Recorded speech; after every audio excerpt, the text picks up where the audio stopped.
Senior صحافی اور تجزیہ کار حامد میر نے کہا ہے کہ پاکستانی فوج نے ماضی کی ان غلطیوں سے سبق نہیں سیکھا جن کے نتیجے میں 1971 میں متحدہ پاکستان دو حصوں میں تقسیم ہو گیا تھا۔ ان کا کہنا ہے کہ سانحہ مشرقی پاکستان کی وجوہات جاننے کے لیے تشکیل دیے گئے حمود الرحمان کمیشن نے اپنی رپورٹ میں لکھا تھا کہ سیاست میں فوج کی مداخلت سے جو برائیاں جنم لیتی ہیں وہ فوج کو زنگ لگا دیتی ہیں، لہٰذا حکمران طبقے کو یہ رپورٹ ضرور پڑھنی چاہیے کیونکہ 1971 میں پاکستان پر اعلانیہ مارشل لا نافذ تھا، لیکن آج پاکستان پر غیر اعلانیہ مارشل لا نافذ ہے۔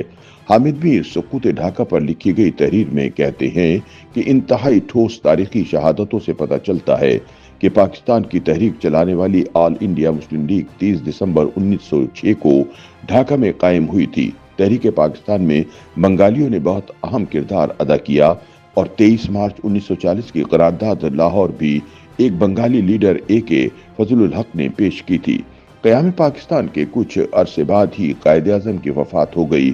اردو کو قومی زبان قرار دینے پر قائد اعظم کی زندگی میں ہی مشرقی پاکستان میں بے چینی پیدا ہوئی، لیکن مشرقی پاکستان اور مغربی پاکستان میں نفرتوں کا آغاز 1958 میں مارشل لا نافذ ہونے کے بعد ہوا۔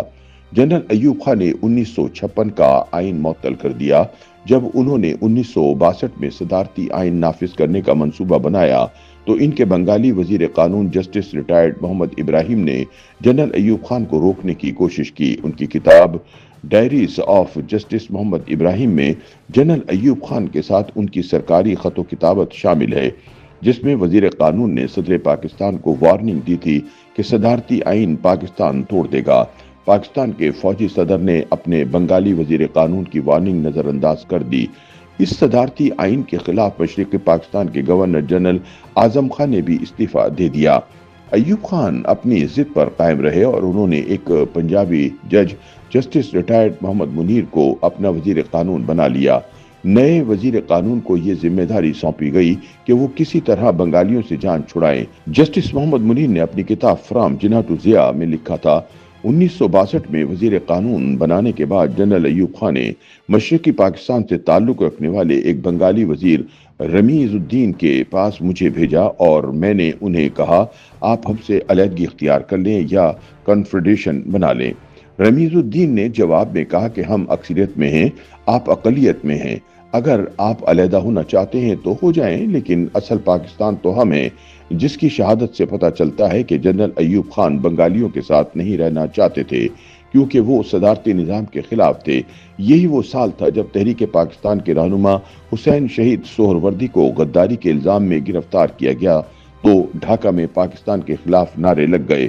اسی زمانے میں شیخ مجیب الرحمان کے موقف میں بہت سختی پیدا ہو گئی اور کچھ مصنفین کے مطابق انہوں نے بھارت کے ساتھ خفیہ رابطے شروع کر دیے۔ اس دوران محترمہ فاطمہ جناح نے ایوب خان کے خلاف 1965 کے صدارتی الیکشن میں حصہ لیا تو مشرقی پاکستان میں شیخ مجیب الرحمان سمیت مغربی پاکستان سے ولی خان، غوث بخش بزنجو، عطا اللہ مینگل اور سردار خیر بخش مری سے لے کر مولانا مودودی تک سب نے فاطمہ جناح کی حمایت کی، لیکن ایوب خان نے فاطمہ جناح کو انڈین ایجنٹ قرار دے دیا، دھوس اور دھاندلی سے انہیں ہرا دیا۔ فاطمہ جناح ڈھاکہ سے جیت گئیں لیکن مغربی پاکستان سے ہار گئیں۔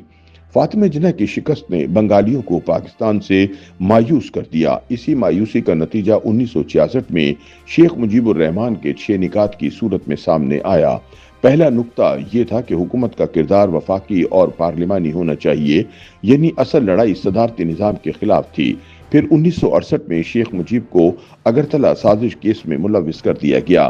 وہ ایوب خان جو جسٹس منیر کی مدد سے پاکستان توڑنا چاہتا تھا، اس نے مجیب پر پاکستان کے خلاف سازش کا الزام لگا دیا۔